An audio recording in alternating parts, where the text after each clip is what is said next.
भगवान हर जगह नहीं हो सकते, इसलिए उसने माँ बनाई। 100% ट्रू।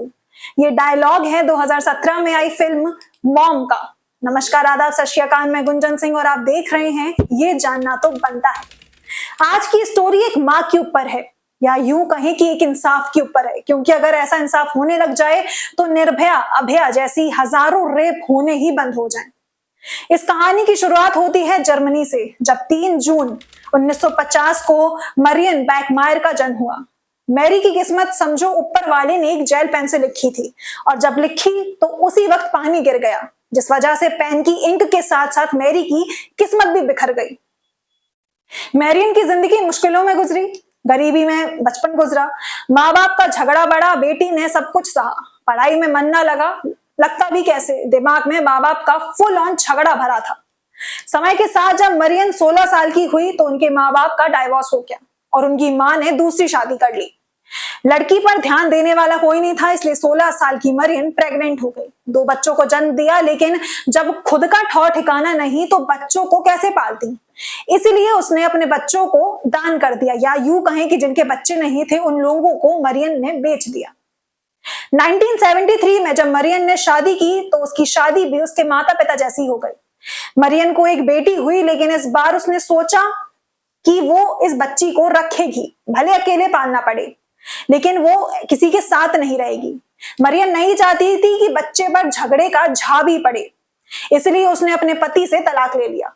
उसने अपनी बच्ची का नाम ऐना रखा। ऐना मरियम दोनों अकेले एक किराए के घर पर रहते थे। रात में बच्ची को सुलाकर ऐना बारटेंडर की नौकरी के लिए निकल जाती थी।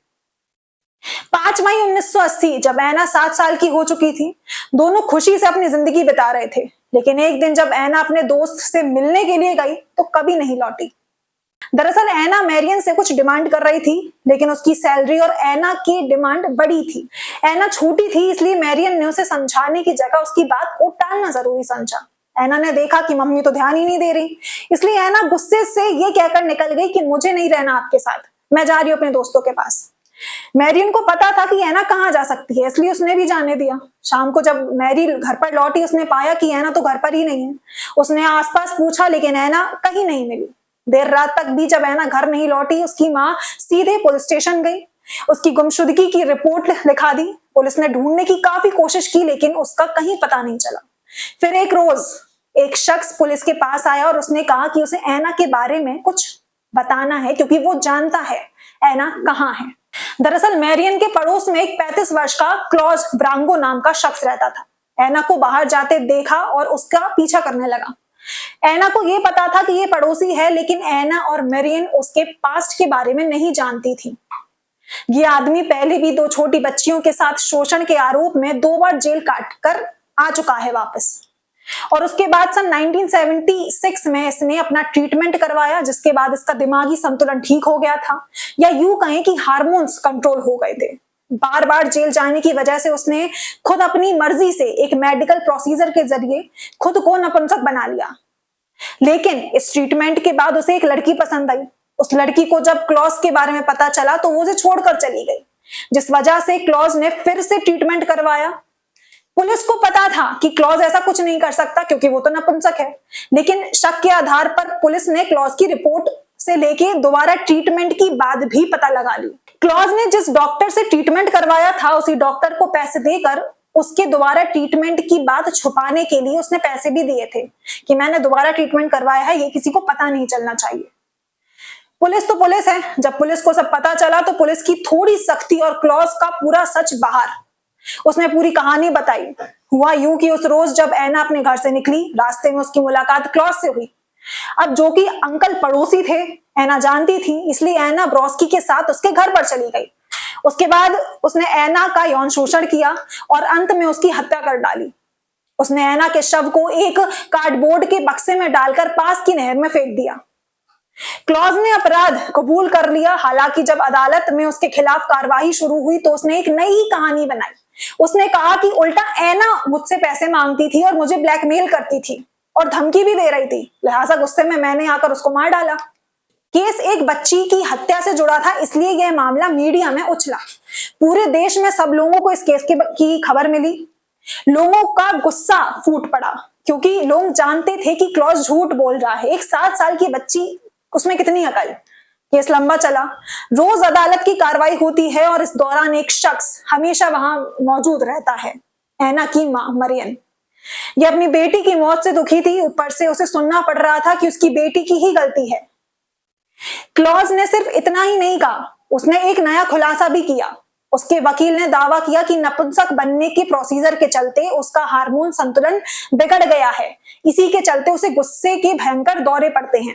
मरियम के लिए सबसे दुखद बात यह थी कि जज फिर एक बार बोरिस्की को छोड़ देंगे, ऐसा उसे लग रहा था क्योंकि अखबारों की हेडलाइन यही कह रही थी। इन खबरों ने मरियम को बेचैन कर दिया और वह अपनी बच्ची की मौत का बदला लेना चाहती थी। और जब उसे एहसास हुआ कि कानून के सहारे कुछ नहीं होगा, उसकी बेटी को न्याय नहीं मिलेगा, तो उसने मामला अपने ही हाथ में लेने ठीक समझा। 6 मार्च 1981 अदालत में केस की सुनवाई चल रही थी। मरियम उस रोज अदालत में पीछे खड़ी थी। कोर्ट में लंच ब्रेक के बाद जब सुनवाई दोबारा शुरू होने ही जा रही थी कि तभी मरियम ने अपने पर्स से एक 22 कैलिबर की बैरेट पिस्टल निकाली और क्लॉज को गोली मार दी। मरियम के मन में गुस्सा इस कदर था कि वह एक गोली पर नहीं रुकी, उसने सारी की सारी गोलियां क्लॉज के सीने में ही उतार दी ताकि उसके बचने की कोई संभावना ही नहीं रही। क्लॉज की मौके पर ही मौत हो गई और मरियम को गिरफ्तार भी किया गया। मौका वारदात पर मौजूद गवाहों के अनुसार हत्या के बाद उसने क्लॉज की ओर नफरत भरी नजरों से देखा और बोली, सुअर तू यही डिजर्व करता है। इसके बाद उसने जज की ओर मुख्तिर होकर देखा और जोर से कहा, मैं उसे मारना चाहती थी और मैंने मार दिया। मरियम ने अपनी बेटी की मौत का बदला लिया, लेकिन कानून की नजर में वही मुजरिम थी। लेकिन मरियम से ज्यादा सवाल कानून पर उठे जिसने क्लॉज को छोड़ दिया था। क्लॉज के मामले में कुछ और बातें सामने आई। पता चला कि उसने नपुंसक होने का फैसला इसलिए भी लिया था क्योंकि नपुंसक होने के चलते बार बार यौन शोषण करने के बावजूद उसकी सजा कम हो जाती है। दूसरी तरफ मरियम लोगों के लिए हीरो बन चुकी थी, पब्लिक में उसके प्रति सहानुभूति थी और अदालत में जब उसका केस चला, लोग कोर्ट के बाहर खड़े होकर नारे लगा रहे थे कि मरियम हम तुम्हारे साथ हैं, हम तुम्हें समझते हैं। उसके पक्ष में 15,000 लोगों ने खत लिखे कि उसे रिहा कर दिया जाए। हालांकि मरियम को सजा मिली, लेकिन कुछ रियायत भी दी गई।